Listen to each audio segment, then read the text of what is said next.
नमस्कार दोस्तों, journey with अखिल में आपका हार्दिक स्वागत है। टीजीटी पीजीटी मैथ्स के सहयोग बैच में हम लोगों ने पिछली 2 क्लासों में क्लास 9th और क्लास 10th का जो सिलेबस था, जो हमारे कॉन्सेप्ट थे, वो हमने देख लिए हैं। आज की क्लास में हम लोग जो हमारे टीजीटी पीजीटी में क्वेश्चन पूछे जाते हैं कक्षा 9 और 10 के लेवल को लेकर, उनको हम लोग देखेंगे। या केबीएस में हो गया, DSSB में हो गया, यूपी टीजीटी में हो गया, या पीसीएस में भी हो गया। इवन जहां भी आपके पूछे गए हैं हमारे क्वेश्चंस कक्षा 9 और कक्षा 10 के सिलेबस को लेकर, वो आज हम यहाँ पर करने की कोशिश करेंगे। ठीक है, तो अगर आपने पिछली दोनों क्लासेस देख रखी हैं तो यहाँ पर कोई भी ऐसा क्वेश्चन नहीं होगा जो आपके कॉन्सेप्ट से बाहर जाएगा। ठीक है, तो चलिए जर्नी स्टार्ट करते हैं। तो सबसे पहला क्वेश्चन हमारा, बिंदु R 2,-5, दो बिंदुओं A ब्रैकेट में -2,5 और B बिंदु हमारा दिया गया है 4,-9 को मिलाने वाली रेखा को किस अनुपात में विभाजित करता है। ठीक है, हमें एक पॉइंट R दिया गया है जिसका कोऑर्डिनेट है 2,5। Divide the line segment joining, हमें एक लाइन सेगमेंट दिया गया जिसको डिवाइड कर रहा है। ठीक है, ज्वाइनिंग पॉइंट्स हमें क्या दिए गए हैं, A दिया गया -3,5 और B दिया गया है हमारा 4,-9। ठीक है, तो ये हमारा क्या है, तो हमने जब क्लास 10th का जब क्लास किया था तो उसमें हमने लोग पढ़ा था मध्य बिंदु के निर्देशांक, और उससे पहले पढ़ा था विभाजन बिंदु के निर्देशांक। ठीक है, तो विभाजन बिंदु के निर्देशांक पर ये क्वेश्चन है आपका, 2 सेकंड का क्वेश्चन है, ज्यादा जल्दी हो गया, 10 से 15 सेकंड का क्वेश्चन है आपका, अगर आपको फार्मूला ये आता है। ठीक है, टीजीटी 2014 में पूछा हुआ क्वेश्चन है। तो चलिए करते हैं, देखते हैं हमें क्या क्या दिया हुआ है। तो हमें दिया हुआ है एक R पॉइंट जिसके कोऑर्डिनेट हमें दिए गए हैं।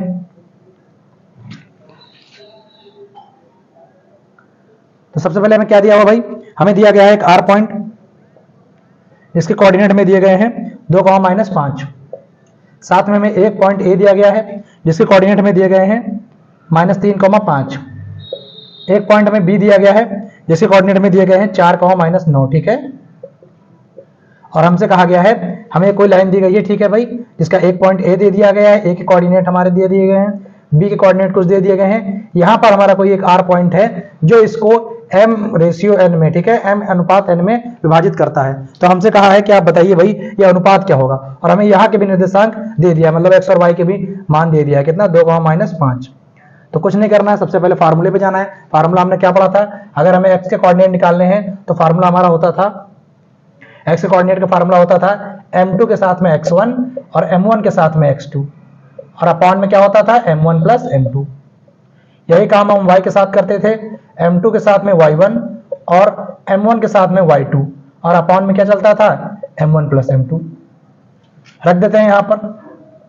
तो x और y ये हमारे कोऑर्डिनेट है जो ऑलरेडी हमें गिवन है, जो हमें फाइंड करने होते थे, लेकिन इस बार उन्होंने क्या किया कि आपको पॉइंट देकर जो है आपको रेशियो पूछ लिया। m और m1 m2 हमें नहीं दिए हैं, तो देख लेते हैं भाई, x के पर हम क्या रख देंगे, 2। m2 की बात करें, देखिए ये हमारा m1 होता है पहला रेशियो, और दूसरा रेशियो हमारा m2 होता है। तो m2 की बात करें तो क्या है भाई, n है। इनटू में x1 की बात करें, ये कोऑर्डिनेट पे चले जाते हैं, पहले वाले जो हमारे कोऑर्डिनेट होते हैं मतलब -3,5, ये हमारे x1 और y1 हो जाते हैं, और जो दूसरे वाले कोऑर्डिनेट है मतलब 4,-9, ये हमारे x2 और y2 हो जाते हैं। ठीक है, तो यहाँ पर अगर हम बात करें x2 की, तो x2 हमारा क्या हो जाएगा, 4, प्लस m1 की बात करें तो m1 हमारा m ही है, और फिर x2 की बात करें, सॉरी, m2 के साथ में x1 आएगा, तो m2 की वैल्यू थी n और x1 की वैल्यू है -3। फिर आप बात करते हैं m1 की, तो m1 m है हमारा, और x2 की वैल्यू है 4, और नीचे m1 + m2 मतलब m + n। ये हमारा पहला बन गया। दूसरा बना लेते हैं, y की वैल्यू कितनी दी गई है, तो y की वैल्यू हमें दी गई है यहाँ पर -5। फिर यहाँ पर आते हैं, m2 की बात करें, फिर से बात करें, m2 की वैल्यू n है, और y1 की बात करें तो पहला कोऑर्डिनेट मतलब 5 है, प्लस फिर बात करते हैं m1 की, तो m1 हमारा m है, फिर बात करते हैं y2 की, तो y2 हमारा -9 है, और अपॉन में क्या हो जाएगा, m + n। ठीक है, हमें इन दोनों का रेशियो फाइंड करना है, तो क्या करते हैं, पहले इसको सॉल्व कर लेते हैं, या दोनों को डायरेक्ट डिवाइड कर देते हैं। ठीक है, दोनों को डायरेक्ट डिवाइड कर देते हैं। डिवाइड करने पर आप देखेंगे m + n कट जाएगा, इधर आपका हो जाएगा 2/-5, और इधर हो गया आपका -3n, और ये हो गया +4m। इधर की बात करें तो आपका हो गया ये 5n, और ये बात करें तो -9m। ठीक है, क्रॉस मल्टीप्लाई कर दीजिए, mn को एक तरफ ले लीजिए, और उसके बाद उनका रेशियो फाइंड कर लेंगे। 2 से मल्टीप्लाई हो जाएगा ये, तो आपका हो गया 10n, और ये 2 से मल्टीप्लाई हुआ तो हो गया 18m। ये 5 3 से मल्टीप्लाई हुआ, दोनों माइनस के हैं तो प्लस का हो जाएगा 15n, और ये जो इससे मल्टीप्लाई करेगा तो 5 चौके 20 माइनस का 20 है। ठीक है, अब m तरफ m एक साथ और n एक साथ करिए, ये 20 इधर ले आइए तो 20m प्लस का हो जाएगा, माइनस का ये हो जाएगा आपका 18m, और ये 15n तो इधर रहेगा ही, और साथ में आप 10n इधर लेकर जाएंगे तो ये माइनस का 10n हो जाएगा। तो यहाँ पर आपका बच रहा है 2m और यहाँ पर बच रहा है आपका 5n। तो यहाँ पर अगर हम m और n का अनुपात देखना चाहें तो ये हो जाएगा हमारा 5:2। ठीक है, तो ऑप्शन नंबर हमारा जो है पहला सही हो जाएगा। ठीक है, तो बस अगला क्वेश्चन देखते हैं। तो अगला क्वेश्चन देखते हैं हमारा, ये भी हमारा जीआईसी 2015 में पूछा हुआ है। यदि एक त्रिभुज के शीर्ष 1,1 इस शीर्ष से जाने वाली दो भुजाओं के मध्य बिंदु -1,2 और 3,2 है तो त्रिभुज का केंद्रक ज्ञात कीजिए। देखिए, त्रिभुज का केंद्रक हमने कभी लास्ट वाले लेक्चर में हमने इसका जो फार्मूला है वो देखा था कि अगर मैं तीनों शीर्ष दे दिए जाएं तो तीनों शीर्ष के x कोऑर्डिनेट जोड़ के 3 से भाग और y कोऑर्डिनेट जोड़ के 3 से भाग करते हैं और हमें केंद्रक मिल जाता है।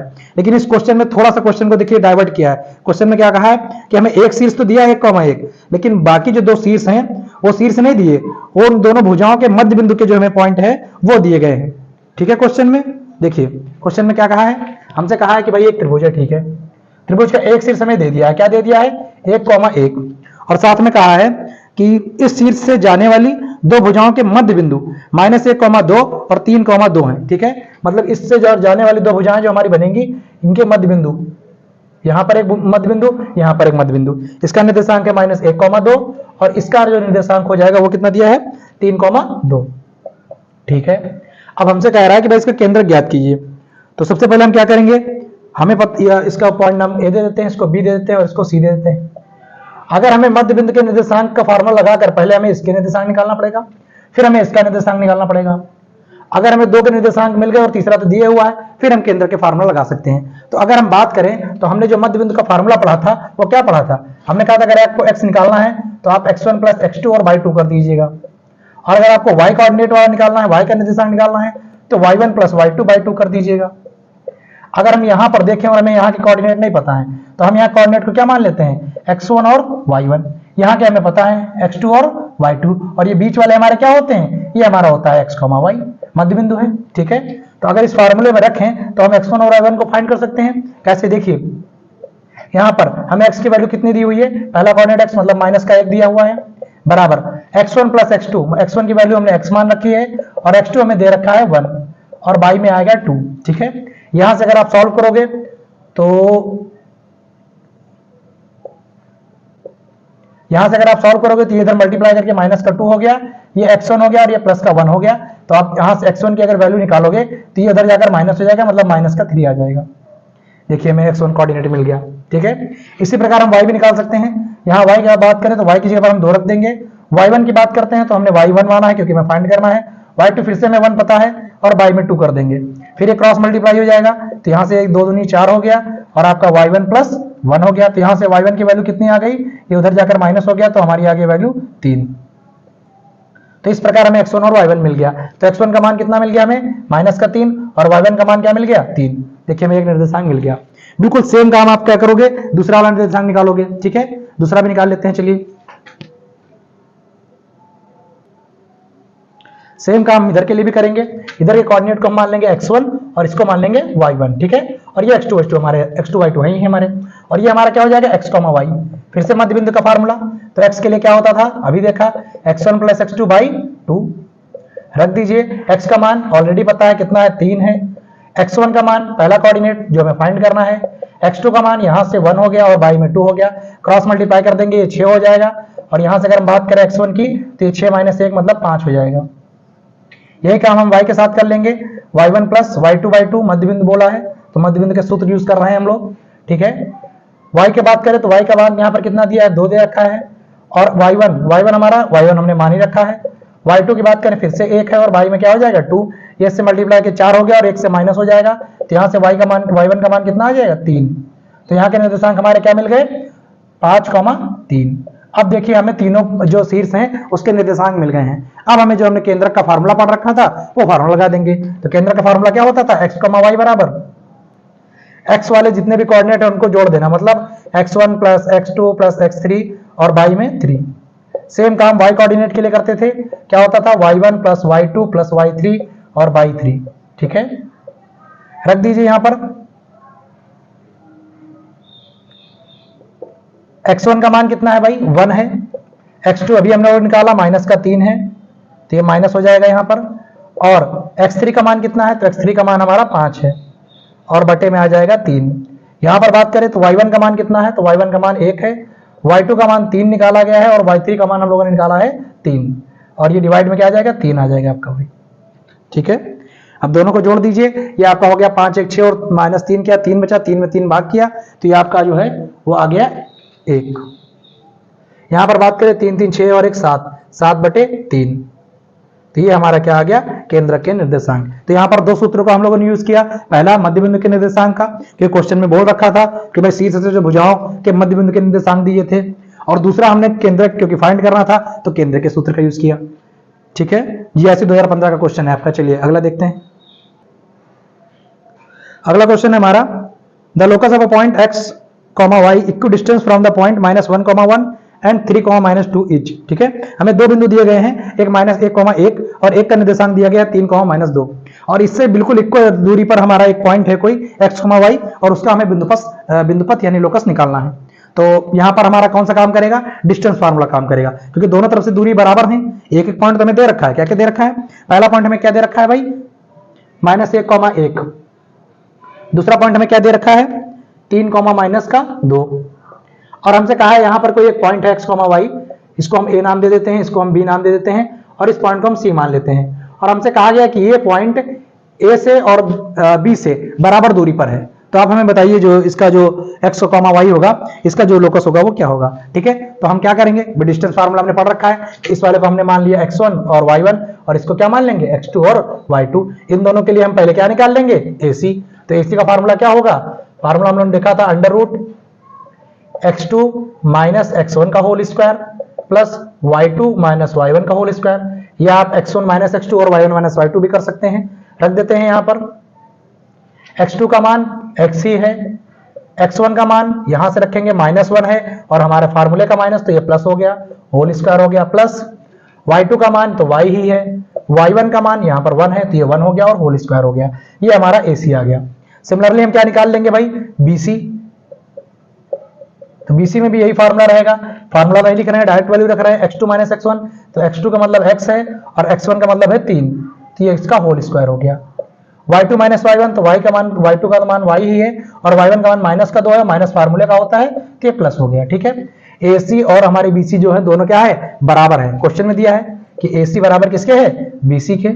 दोनों तरफ हम अगर स्क्वायर कर देते हैं, स्क्वायर क्यों कर रहे हैं, जिससे हमारा जो दोनों तरफ का रूट है वो कैंसिल हो जाएगा, स्क्वायर कर देते हैं भाई, तो हमारे पास इधर बचेगा केवल आपका x प्लस 1 का whole square plus y minus 1 का होल स्क्वायर।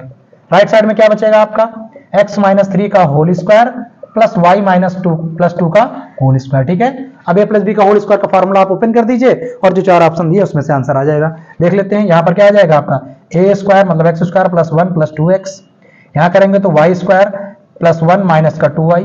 सिमिलरली यहाँ पर करेंगे तो a स्क्वायर मतलब हो जाएगा x स्क्वायर प्लस 9 माइनस का 6x, यहाँ करेंगे तो y स्क्वायर प्लस का 4, और यहाँ पर करेंगे तो माइनस का 4y, सॉरी प्लस है तो प्लस का 4y। देखिए कुछ कैंसिल आउट हो जाए तो x स्क्वायर से x स्क्वायर चला गया, y स्क्वायर से आपका y स्क्वायर चला गया, और कुछ जाएगा, और तो कुछ नहीं जाने वाला, x और y में आपकी जो है इक्वेशन बन जाएगी। ये हमारा माइनस का 6x है, इधर ले आते हैं, 2x इधर पहले से हमारा दिया हुआ है, तो 6x और 2x मिलकर कितना हो जाएगा आपका 8x। इसी प्रकार y की बात देख लेते हैं, माइनस का हमारे पास 2y है, और ये हमारे पास क्या है प्लस का 4y है, जब इधर आएगा तो माइनस हो जाएगा, तो ये आपका हो जाएगा माइनस का 6y, तो हो गया माइनस का 6y। इस प्रकार जो नंबर बचा उनको देख लीजिए, तो ये आपका बचा है आपका यहाँ पर प्लस का 1, ये प्लस का 1, और इधर कितना बचा है 9, और इधर कितना बचा है 4, 9 और 4 कितना हो गया 13 हो गया, और ये प्लस 2 है इधर 13 10 से आएगा माइनस हो जाएगा, तो माइनस का 11 हो जाएगा। तो ये जो है हमारी इक्वेशन निकल के आई। ठीक है, x और y में।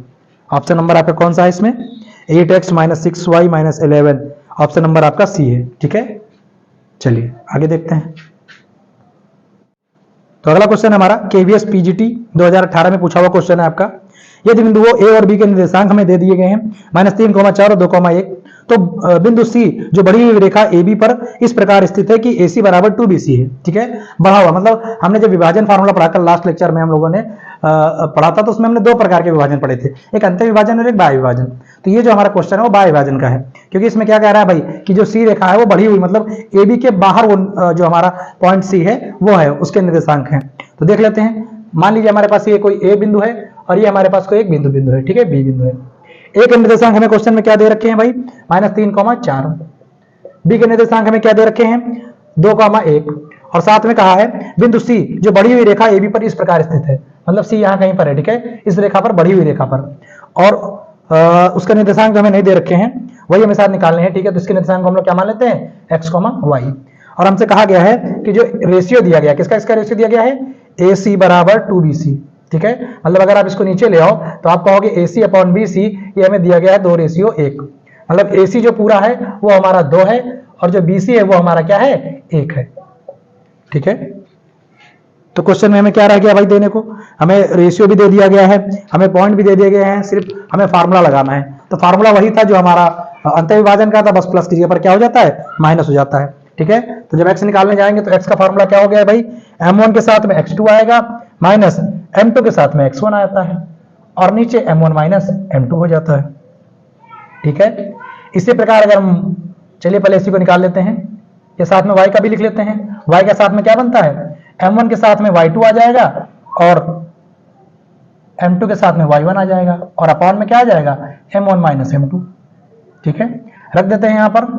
m1 का मान कितना है, m1 और m2 का मान की हम बात करें तो m1 का मान हमने यहाँ मान रखा है 2 और m2 का मान हमने मान रखा है 1, रख देते हैं। तो x2 पहले x2 का देखते हैं क्या है, इसको आप x1 मान लीजिए, इसको y1, इसको आप x2 मान लीजिए, सॉरी यहाँ पर है, इसको आप x2 मानेंगे और इसको आप y2 मानेंगे, इसको आप m1 मानेंगे और दूसरे वाले रेशियो को हम लोग m2 मानते हैं। तो फार्मूले में कहता है कि भाई m1 का मान है 2, x2 का मान है हमारे पास 2 माइनस m2 का मान है हमारे पास 1, x1 का मान है हमारे पास माइनस का 3 और नीचे क्या हो जाएगा m1 माइनस m2 मतलब 2 माइनस 1। यही काम हम y के साथ करेंगे। m1 का मान हमारे पास है 2, y2 तो ये हो गया y2 का मान है 1 माइनस m2 का मान है 1 और y1 का मान है हमारे पास 4 और m1 माइनस m2 फिर से है तो 2 माइनस 1 हो गया। यहाँ पर बात करें 2 दूनी 4 हो गया और माइनस माइनस प्लस हो गया तो प्लस का 3 हो गया, नीचे आपका 2 माइनस 1 हो गया। ये आपका x का मान हो गया। y की बात करें तो ये आपका 2 हो गया और ये 4 कम 4 हो गया, नीचे फिर से 1 हो गया। ठीक है, तो इस प्रकार जो x का मान आया वो कितना आया आपका 7 आया और जो y का मान आया वो कितना आया आपका 2 माइनस 4 माइनस का 2 आया। ठीक है, तो ऑप्शन नंबर कौन सा सही हो जाएगा हमारा सी। भाई x का मान कितना आ गया 7 यहाँ से और y का मान कितना आ गया 2 माइनस करेंगे तो माइनस का 2 आ गया।